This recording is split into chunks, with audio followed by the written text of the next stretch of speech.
When you think about businesses that are selling through the roof, like Aloe or Allbirds, sure, you think about a great product, a cool brand, and great marketing.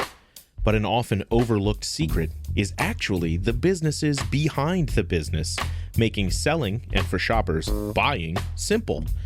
For millions of businesses, that business is Shopify. Nobody does online business better than Shopify.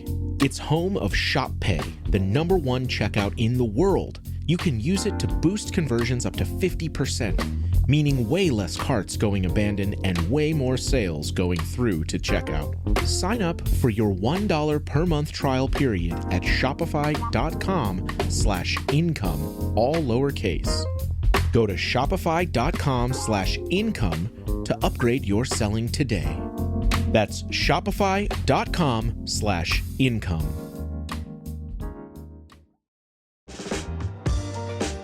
This episode is brought to you by Cars.com. On Cars.com, you can shop over 2 million cars. That means over 2 million new car possibilities, like making space for your growing family, becoming the type of person who takes spontaneous weekend camping trips, or upgrading your commute. Wherever life takes you next, or whoever you're looking to be, there's a car for that on Cars.com. Visit Cars.com to discover your next possibility.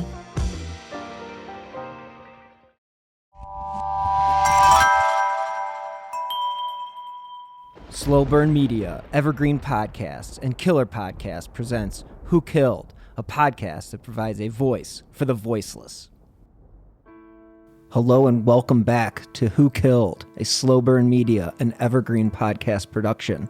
I am your host, Bill Huffman, and this is the conclusion to our conversation with Nick from the True Crime Garage podcast about the breakthrough in the Yogurt Shop 4 murders.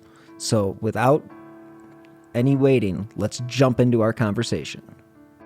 Yeah, any of these officers who, take a confession or do this or do that, I mean, it's sometimes we can always, not always, sometimes, I didn't mean to throw always in there. Sometimes we can blame the officers for the way that they coerced them and the interrogation method that they used and blah, blah, blah, blah, blah, like the Central Park 5, perfect example. But yeah, once you're told somebody, you tell the police or you tell anybody that you've committed a crime, it's like, how the hell do you get yourself out of this?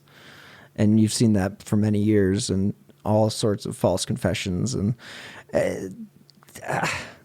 I'm right back with you on, I don't know if I should be believing everything that the APD is saying at the moment, because you've just basically given me all the reasons not to. I mean, at least it gives me question onto what else could still be there. Like, are they just going to do the Atlanta child murders tactic and just close the door on everybody and just say that there's no other, that's the guy, it was one guy? They're going to come up with according to the theory? press conference that I watched on Monday with the current detective and the APD, they said on Monday that it was Brashers, and it was Brashers by himself.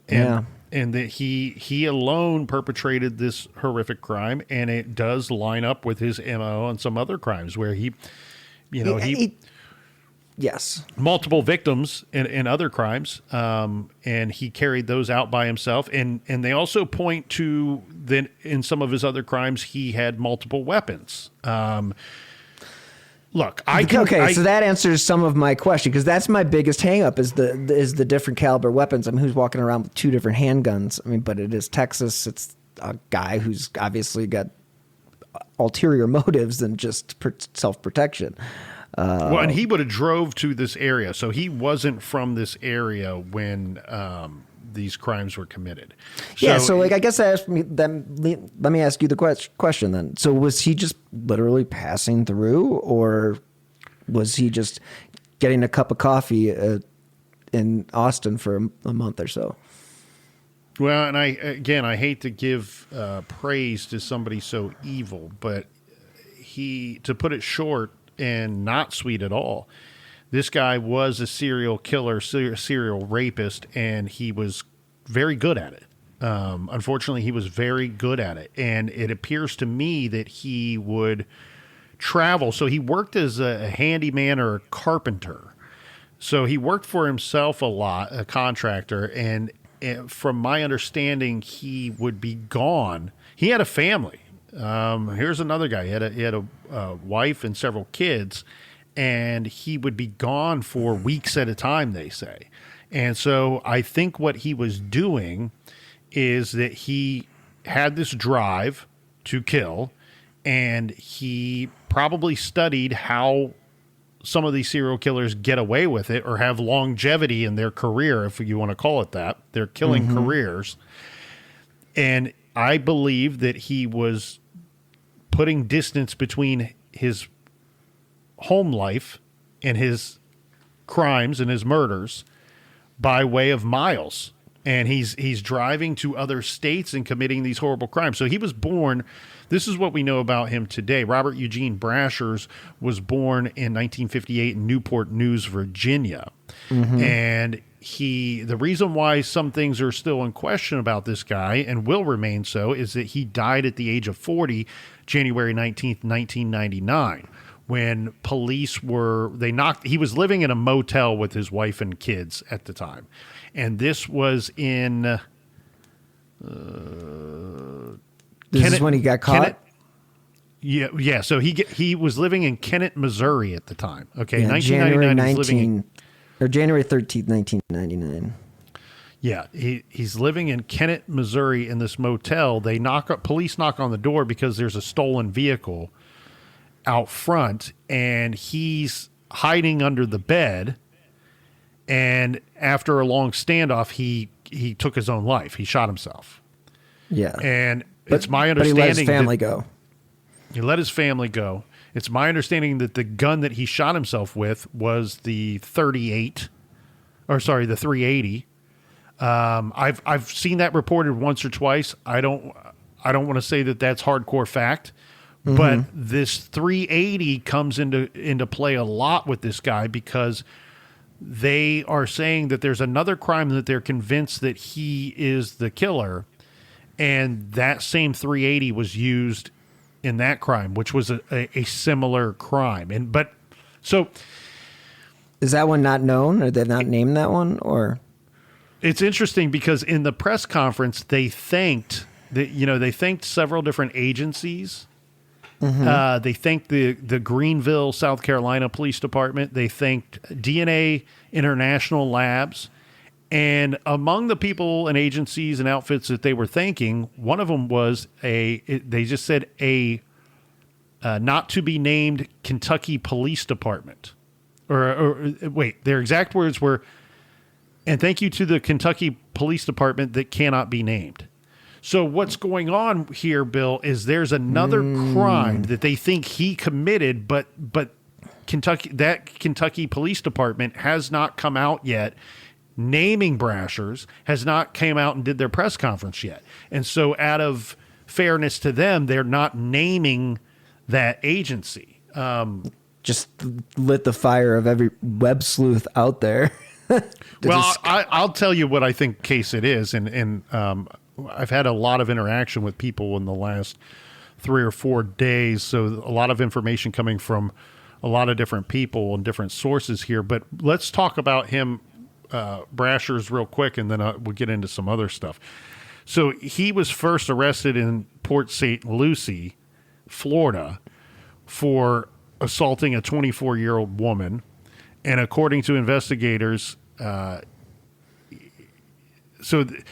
he was very violent. It appears that he was going to abduct and sexually assault this woman. He gets caught for this, and he gets locked up. And as you said, I've seen it reported he was supposed to get 10 years. I've seen 11. I've seen 12. But we know he only served about 3.5 years of that sentence. And as you said, another unfortunate part of this story is that this Austin yogurt shop murders would never have happened had he had to complete that sentence, the full length of that sentence. Now, what would have still happened, you know this, Bill, by looking at this guy's, we know he's responsible. He would have killed somebody anyway when he got out. Absolutely. Somebody somewhere. He would have attacked been this case, but a woman or a girl somewhere. Now, I'll just, without going through all the crimes and details, I'll just list so his convictions while he was alive, Florida, attempted first-degree murder, aggravated battery, using a firearm during the commission of a crime. Georgia, convicted of grand theft auto, impersonating a police officer. We'll circle back to that one. He got 12 years. You're right. This report says 12 years in Florida, and for the Georgia crimes, 5 years. Now, it wasn't until after his death that they linked him to a cold case murder. A long time, too. Like 19 years they waited before they tested his DNA. 2018, right? Yeah. They get a hit in South Carolina, Greenville, South Carolina, and they figure out, oh, well, he raped and murdered this young woman, and we were unable to solve the case for all these years. And it looks to me, Bill, like he lived in a different state and would just go off on these trips. Like it's almost Memphis, Israel Tennessee. Yeah, very Israel Keys. Exactly what I was thinking earlier before, and I was just searching my brain for the name.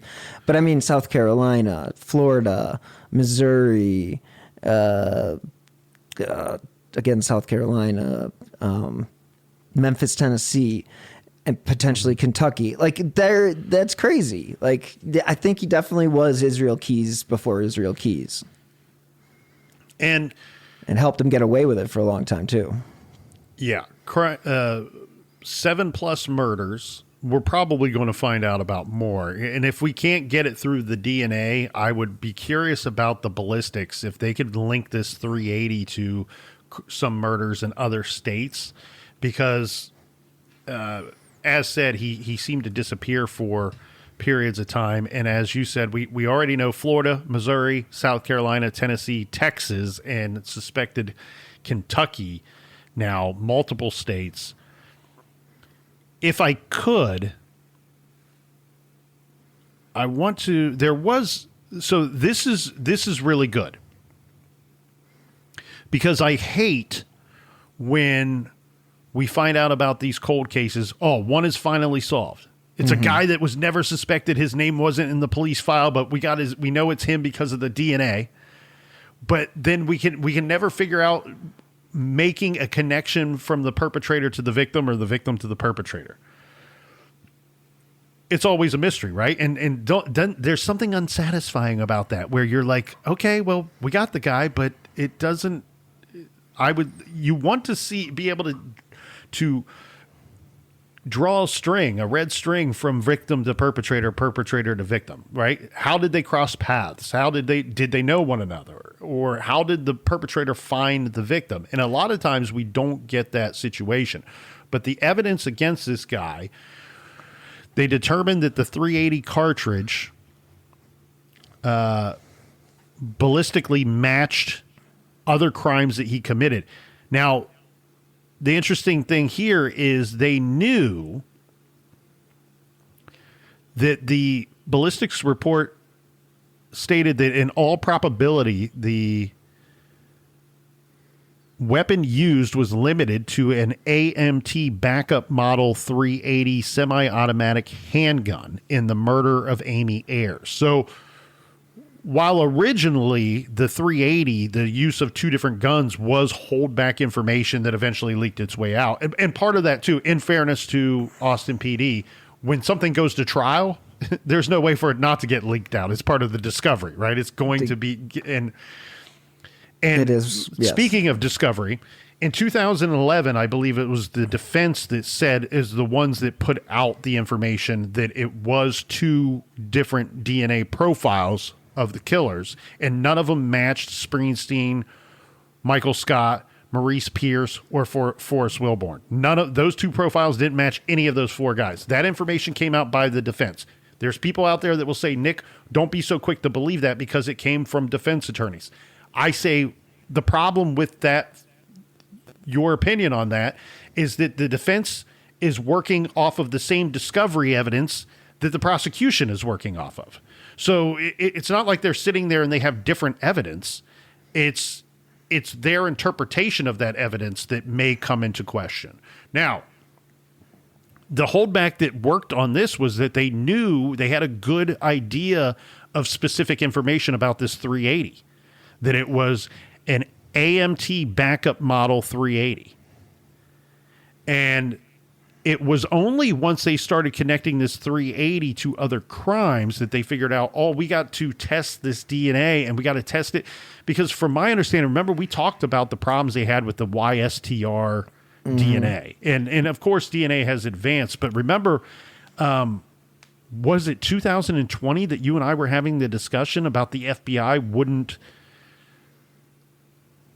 They had a match in the yogurt shop case. And remember, the FBI wouldn't release the information. And now going back and looking at that, as angry as I was at the time, I think I have a better understanding of it today than I did then. What I think that the FBI was trying to say is because these people submitted their DNA anonymously, and it was private records, that they couldn't release that information. That I was angry about it then because of the way that they stated that.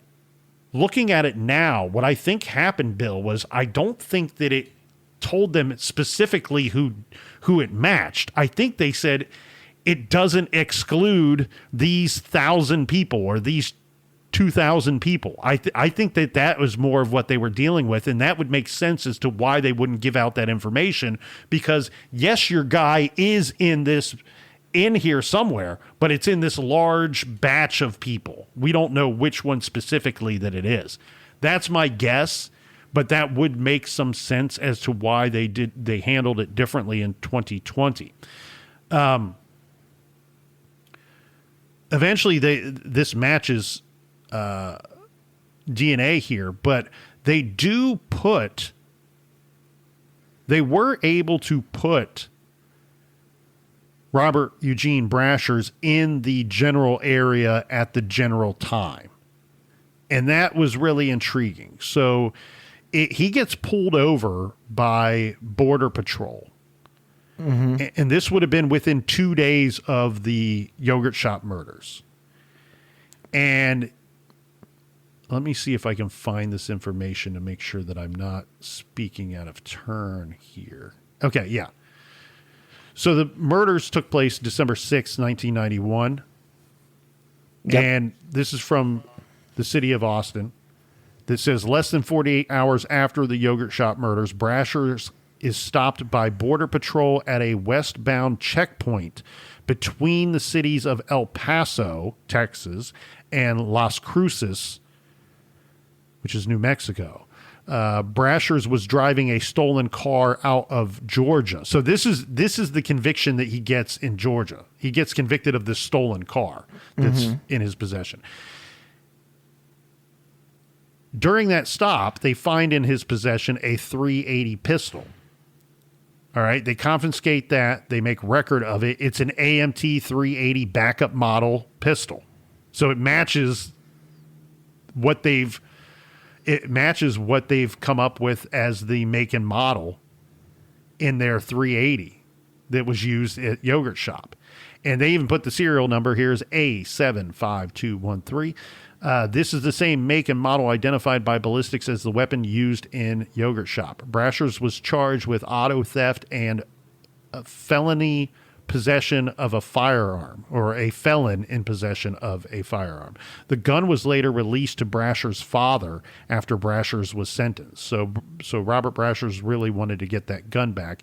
And then it says Brashers' YSTR profile has been found in the following 3 Yogurt Shop profiles: sexual assault kits from the Harbison sisters and Amy Ayers.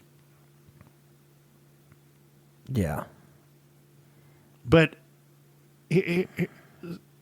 okay, so I wanted to do this. This is something that we weren't able to do on True Crime Garage.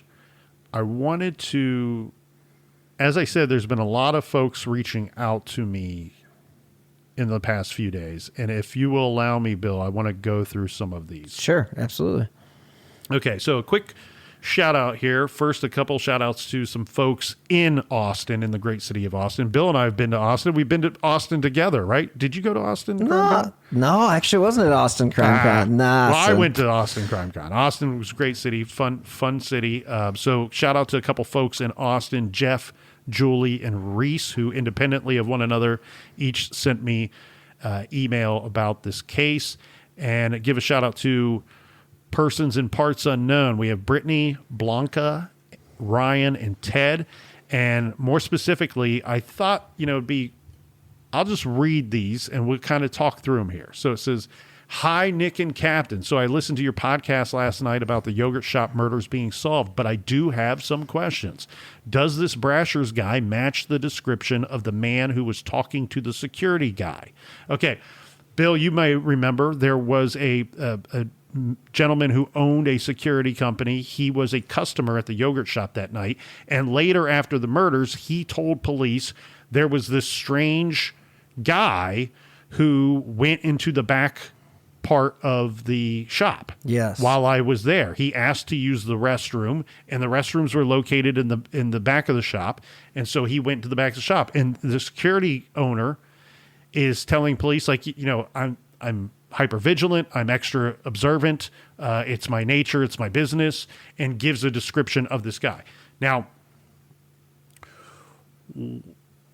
I'm uncertain, I can't say with any great level of certainty if he would have matched this description. One thing we need to point out about Brashers is his look changed over the years, so I don't know exactly how he looked in 1991, specifically that Friday night in December. But I will say this, he would have been considerably older than the man that was described by the security company owner that night. He would have been 33 or 32. Yeah, would have been Brashers would have been in his early 30s, and the security company guy was describing somebody in their late teens, maybe 21, 22 at the oldest. So I would say that he may not. But I love this question. Here's why I love this question. Because, and I've said this on True Crime Garage, the only two people that were not identified that night that were in the store, that we know were in the store, or at least according to eyewitnesses, were the two men that were still in the store when the shop closed. That can't be true, because this guy spotted by the security guy has never been identified either. So now we're up to 3 people that haven't been identified. It says that they continue on. Who was the other guy sitting in the booth? So these would be the 2 guys that eyewitnesses said. So it makes sense that there would be 2 guys, because there were 2 chairs that were not placed up on the tables. However, I will also say this. If there's a single person sitting at the table, you're not going to come by and put up any of the chairs at the table. I wonder now if Brashers did do this by himself, Bill, if that was detectives talking witnesses into misremembering and seeing another person, because they were so hung up on the use of 2 guns that it had to be at least 2 guys. Like I was. Yeah. And you should be. And so what if witnesses get, and there was a man still in the store when I left. He was sitting over there, and they go, "You sure it wasn't 2 guys?" And now it becomes 2 guys. And maybe it was only Brashers that was still sitting in there, and people were misremembering because police were so hung up on the idea of 2 guns, 2 perpetrators, and 4 victims, 2 perpetrators. The math is easier to suspect that it's going to be the work of 2 individuals opposed to 1. And that's not hard to put 2 and 2 together. Could he do it himself? Yeah, of course he can, because he's got if he's got 2 guns. I don't know. I mean, he was definitely. There's no doubt in my mind that he's involved and did this crime. Questions remain on whether or not other people may have been involved. But we need answers on what's up with the other DNA profile and what's up with the second gun, because this is what this emailer is asking. Because the 22 is still gun? The 22 is still gone. It's not been found, and when you look at the other case, when they initially put Scott and Springsteen in jail, they found the 22 that they thought was the 22, but then they mentioned in the article, in the Austin Statesman from like 2000, but the 380 has never been found. And so it's like, okay. And then now we've flipped the table, and now it's 2025, and they had the 380 back in the day, you know. Well, and here's the thing. Again, Austin PD, the current detective, I believe his name is Jackson, Detective Jackson. Kudos to him for getting this thing to where it is. I'm not trying to take anything away from, hell from yeah, that man. 30 plus years. Jeez. Yes, thank God somebody was still working it, and he was doing a hell of a job. He did a hell of a job on this. So, but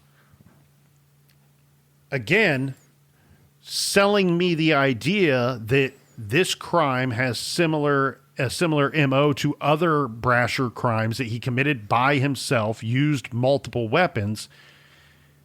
Along that same lines, though, we need to keep in mind that when he's pulled over less than 48 hours after the murders, he is in possession of only one of the guns. He does not have both of the guns. So if you want to talk about MO, well, his MO, which is his MO? Is it to get rid of the murder weapon or to keep the murder weapon? Because it appears that if he did it by himself, he got rid of one murder weapon and kept the other. I was just going to say, that makes absolutely no sense. It's like, oh, I'm going to get... that makes no sense. Makes no sense. Why won't the FBI release the DNA information they have? I'm not convinced this is completely solved. And that's kind of where I sit, just like this emailer. I want a little more information. I think that they, again, I'm not going to repeat this one more time. I know I've said it 20 times already. Brashers is the guy. That's not what we're questioning here. We just want to know if there's more to this story and if there should be somebody else that could be held accountable, somebody that may still be alive. And then this emailer goes on to say, my sister and I both enjoy your podcast very much. So thank you. Holly is her name. Thank you, Holly, for the kind words. And it says, we both still have Kenneth McDuff in the back of our brains. That Kenneth McDuff is somebody that we addressed on True Crime Garage the first time we covered it in 2017. Beverly Lowery touches on him a little bit in her book because he did abduct a woman in Austin very shortly from a car wash shortly after the yogurt shop case. And Kenneth McDuff is absolutely evil as can be. In fact, he's the first serial killer that I recall being referred to as monster. And it's tattooed on my brain, Bill. Texas Monthly, great publication. Your favorite. My favorite. Texas Monthly did a long form story on Kenneth McDuff. And on the cover of that month's magazine, it's a picture of a close-up of Kenneth McDuff, black and white picture, and it just says monster across the top.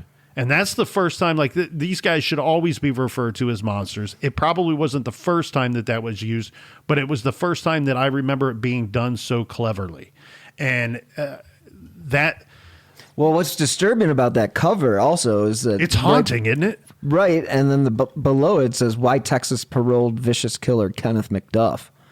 He killed 3 people, and then they were like, well, we'll let you out. We'll let you out. And then he went to kill... Didn't he go on to kill more? Yeah, when he got out, he killed a bunch of, at least 4 more women that we are aware of, maybe more than that. But with McDuff, the reason why I never thought that it was him, again, this goes back to M.O., rape was a big part of his crimes too. But in every crime, when he would abduct the woman and move them and take them elsewhere. And because torture might have been a bigger motivator for him than the rape, because he would move the victim to a location where he would have time and privacy, and he would assault them and torture them, and prolonged torture in many of these. And so I had always thought that it couldn't be McDuff. He's certainly capable of such horrific evil acts. That's not in question. He always would move the victim to another location, and that we know was not done in yogurt shop. So shout out to Holly for the email. I got another one if you allow me here, Bill. Mm-hmm. This one is going to give a little insight or a little bit of homework for myself and for the people listening to your great show. It says, I figured you guys may do another episode after the incredible update on the yogurt shop murders, since you've covered this case spanning years now and have done an exceptional job, I might add. I wanted to give you a heads up in case you weren't aware. There is an episode of the Investigation Discovery show called Evil Lives Here, featuring Robert Brashers' daughter, Deborah Brashers. This is from a few years ago, but I thought her story could possibly provide some insight into him or if and when you guys do another episode to wrap up your coverage on the yogurt shop murder case. And he says, this is from Mike, shout out to Mike. He says, some interesting things she detailed in the episode. That Brashers would travel for work and had his own construction company, and he'd often be away from home for days or even weeks at a time. He would obsessively watch the news and look for updates on crimes he committed. She says she knows that now in hindsight. He would wear disguises, sometimes to avoid detection and to disguise his appearance, wearing things like wigs, shades, etc. He got violent only a few times with his family, but that was uncommon. Also, his last name is apparently pronounced Brashers and not Brashers. That's interesting. Possible. And it says, anyway, nothing in the episode is some epic revelation. However, I'm always interested in as much context and information as possible whenever killers of cases I've been following over the years are finally revealed. Seeing the pain and guilt Deborah Brashers has over her father's crimes was heartbreaking to see, and I'm sure when she found out about this, it's going to devastate her. Yeah, very weird. He commits suicide in 1999. Not discovered that he's this serial killer rapist until 2018, and now in 2025, he's the perpetrator of one of the most horrific crime, maybe in Austin city history, or in American history, as far as unsolved crimes go, and manners of death. I mean, 4 girls that are all under the age of 17 and under, and a small town. I mean, that impacts ripple effects. I mean, the families, the amount of people impacted by that particular case. I mean, the one thing about these cases, when you do get some sort of resolution, is that it's like, it's good news, but it's bad news because the guy's freaking dead. Yeah. You know, and he basically, you know, he should have never been out of jail. Like, so when they catch him with the, remember we said that we went through his crimes that he was convicted of? Uh-huh.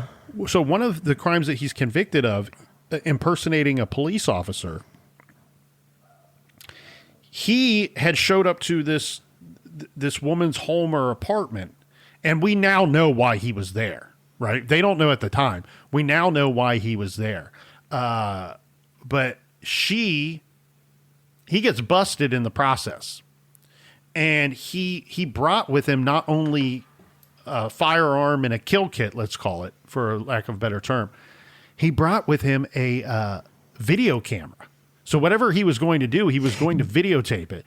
Those are the worst kind. You know, like when you see a sexual sadist like that and they're documenting their crimes, those are the worst. Those are the worst because you know there's so many more out there. Like there's no way in hell that this guy, equipped with a video camera, all the tools for a robbery and a sexual assault, has not been done. Had not done this before. There are tapes somewhere. He had a cop light for his vehicle. And he had either a fake badge or some kind of uniform-looking outfit. So he was going to impersonate, probably pull over women on the road as well. And so here's another one I received. This one is from our friends Anya and Kevin over at the Murder Sheet podcast, who do such a great job with everything. Right. It says...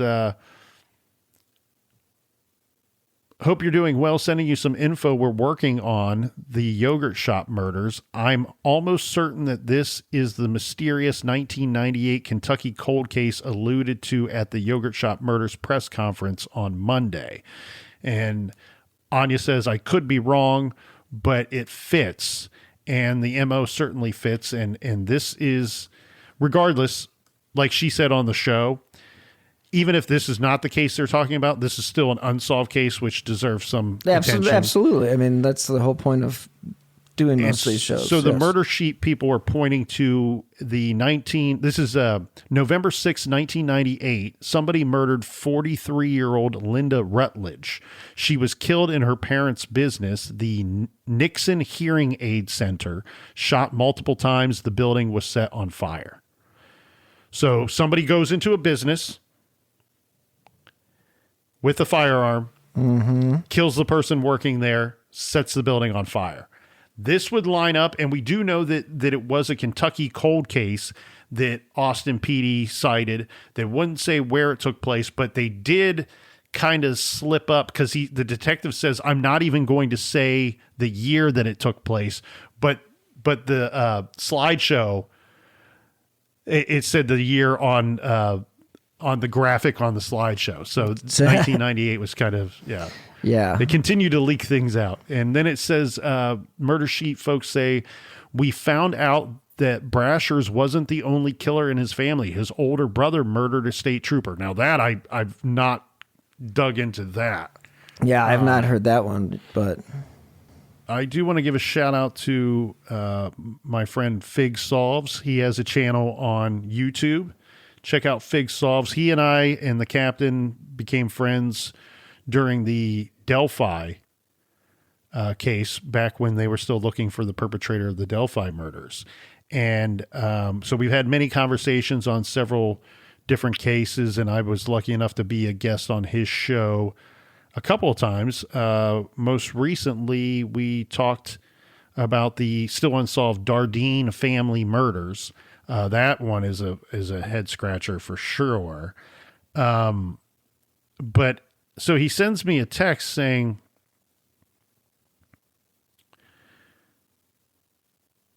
if the yogurt shop murders was truly committed by one individual, it will really hurt my brain.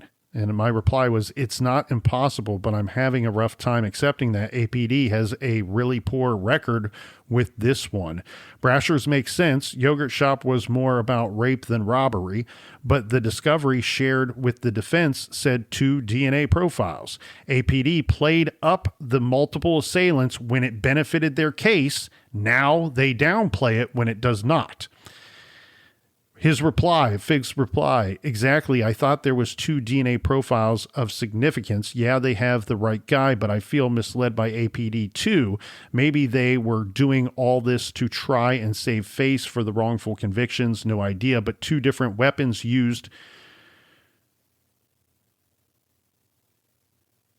But 2 different weapons used to men who were there late, never identified, and then 2 DNA samples, and they're like, yeah, it's one guy. Brashers was a freaking monster. And then I pointed out the 22 was never found. So he kept the 380. If he were solo, why wouldn't he keep both weapons, just like you and I had touched on? And then I went on to further speculate maybe the 22 was always going to be a ditch weapon.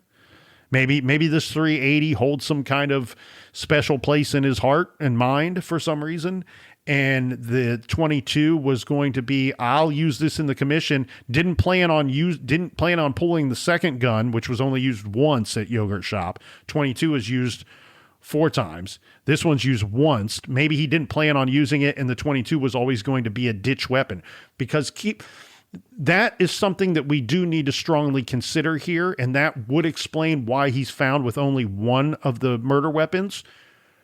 Because what we see, a part of his MO is he's driving around in a stolen vehicle. So this goes back to him being very good at doing these horrible things.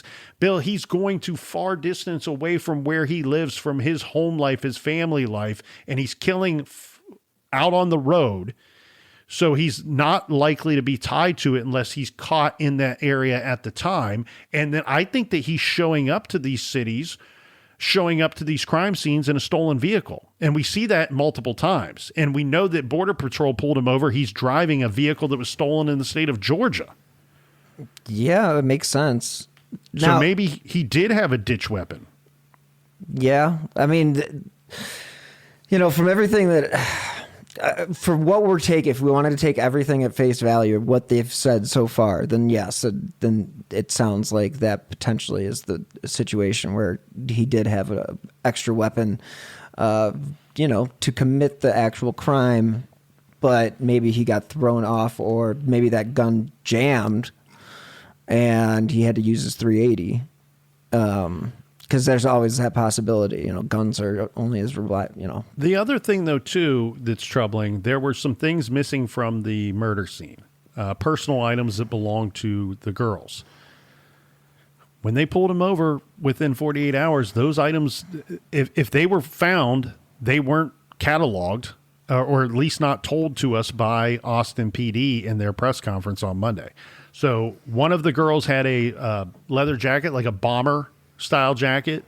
That jacket was missing from the crime scene, and there were some other personal items we don't need to get into. But speaking of personal items, one detail, I don't know why this is, but when you review these cases, there's always some small little detail that seems insignificant, but also really hits me hard for some reason. And one of the girls had a ring from her boyfriend. I mean, this is teenage love, right? This is teenagers. Mm-hmm.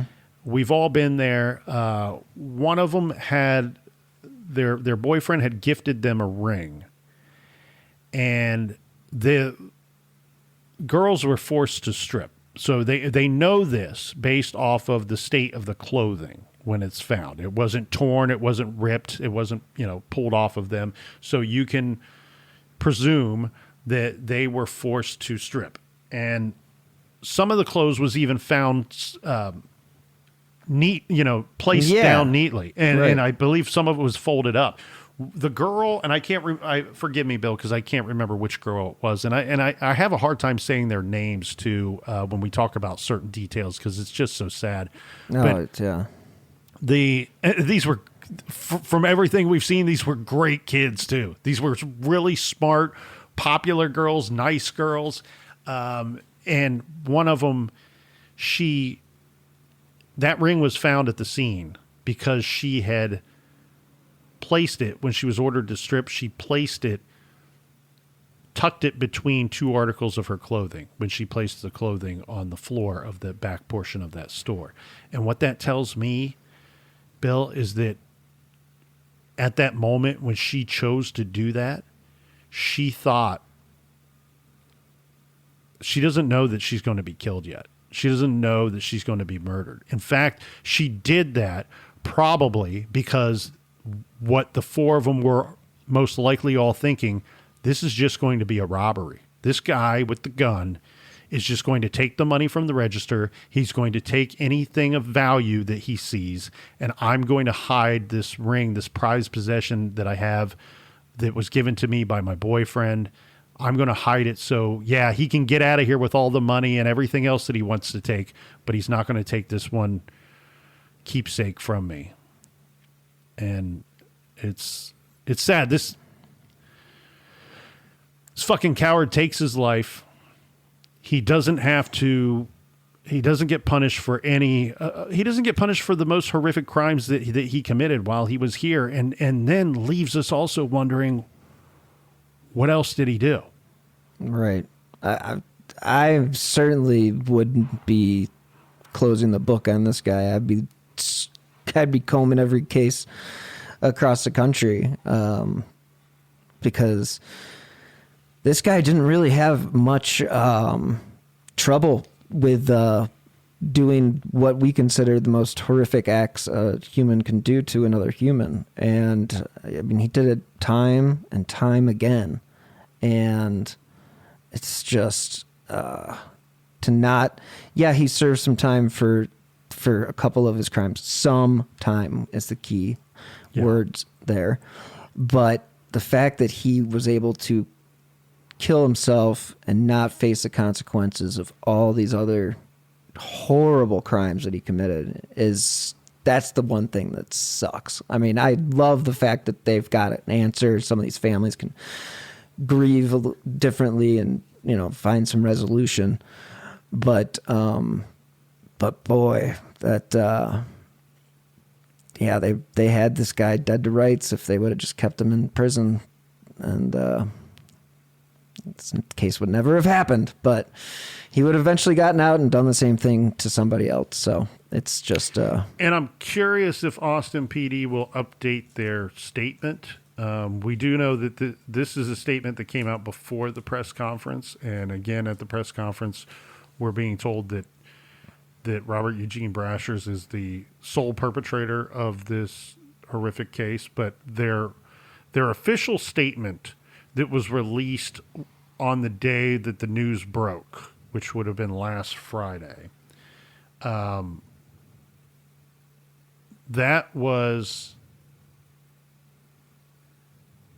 this is from the Austin Police Department's website. And it says, Austin police make significant breakthrough in 1991. I can't believe it's yogurt murder case. Austin police have made a significant breakthrough in this case and have new information. Our team never gave up working this case for almost 34 years. They have worked tirelessly and remain committed to solving this case for the families of Jennifer Harbison, Sarah Harbison, Eliza Thomas, and Amy Ayers, all innocent lives taken senselessly and far too soon. We have identified a suspect in these murders through a wide range of DNA testing. The suspect is Robert Eugene Brashers, who committed suicide in 1999. This remains an open and ongoing investigation. Well, that's good. That's good. I mean, again, this guy is obviously connected to other crimes, and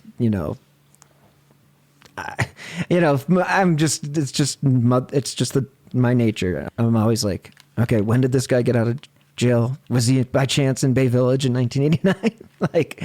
But of course, like it's just one of those things that make you question. But and you see that this takes place for a quadruple homicide, and he traveled a good distance to commit this, from my understanding.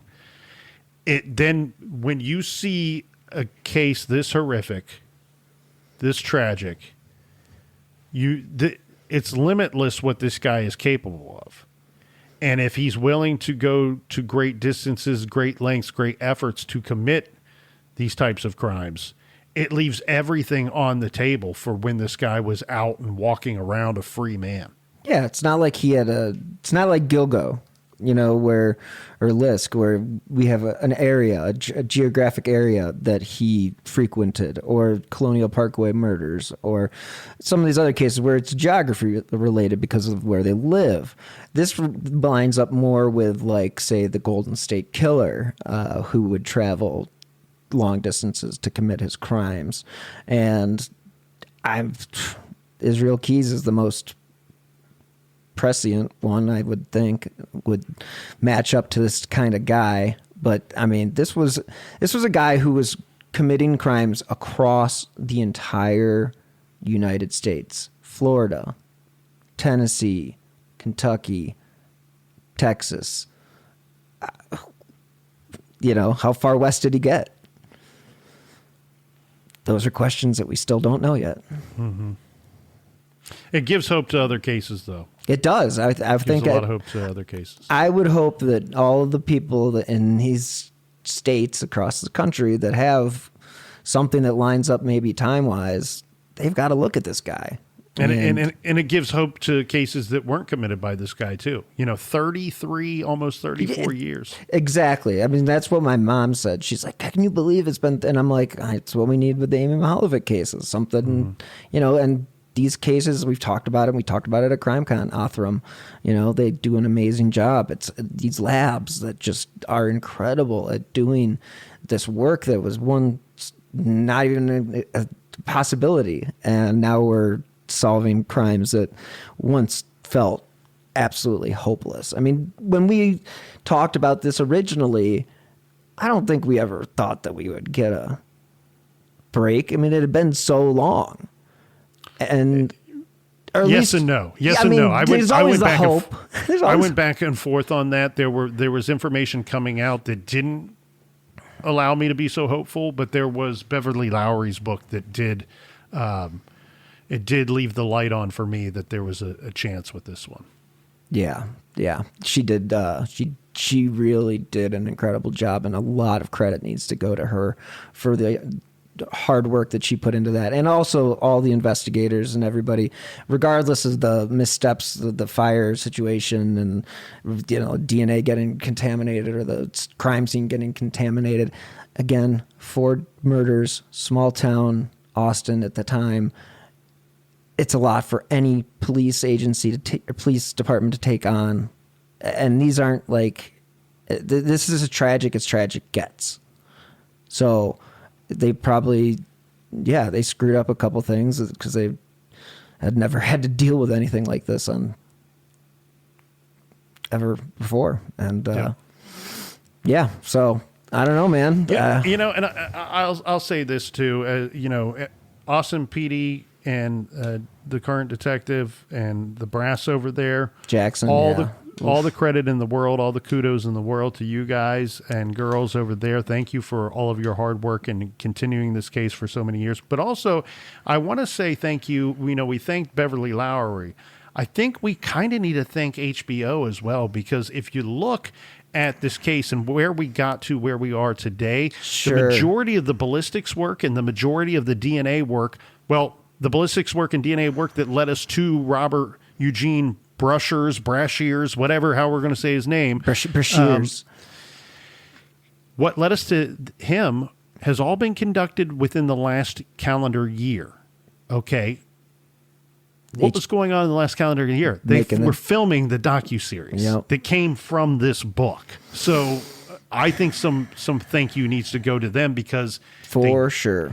They did what the late, great Lou Smith said, one of my favorite detectives of all time. Lou Smith said that once a year he would take a new look, a fresh look at every one of his unsolved cases, if not for any other reason, just to stir the pot. And because I tell you what, you shake some trees, Bill, you never know what's going to fall out of there. You never know what's going to fall out of there. Having lived in Cleveland and worked in the news industry and followed Sweeps Week, I'm very aware of what it is like to stir the pot. And it's very important, because even though I am a hater against local news and the fact that you can't tell a story in 2 minutes, it's still better than nothing. Even if it's just a 2.5 minute stand up, talking about the anniversary of a cold case. It's very important to continue to do. And I think for anybody who wants to see resolution in any of these cases, that's the shit you have to do. Exactly. Thanks for having me on, Bill. I appreciate it. It's always fun to. Of course, we went way longer than we planned. Well, we do. We're good. We're good friends. How could we not? Yeah, the supersized super edition special episode of Who Killed, and this was great, Nick. Thank you so much for all of your insights, and appreciate your time today. So thank you. Thank you. All right. Thank you again to Nick from the True Crime Garage podcast for joining me this week to discuss the breakthrough in the Yogurt Shop 4 murder case. I appreciate Nick's time. I always appreciate his candor and his knowledge. So big shout out to the guys from True Crime Garage. And again, it was great seeing them at CrimeCon in Denver just a few weeks ago, and doing a little road trip together. So that was fun. And hope you guys enjoyed this little conversation, and I will be back with a brand new episode next week of Who Killed. So until next time, as always, stay healthy and be safe.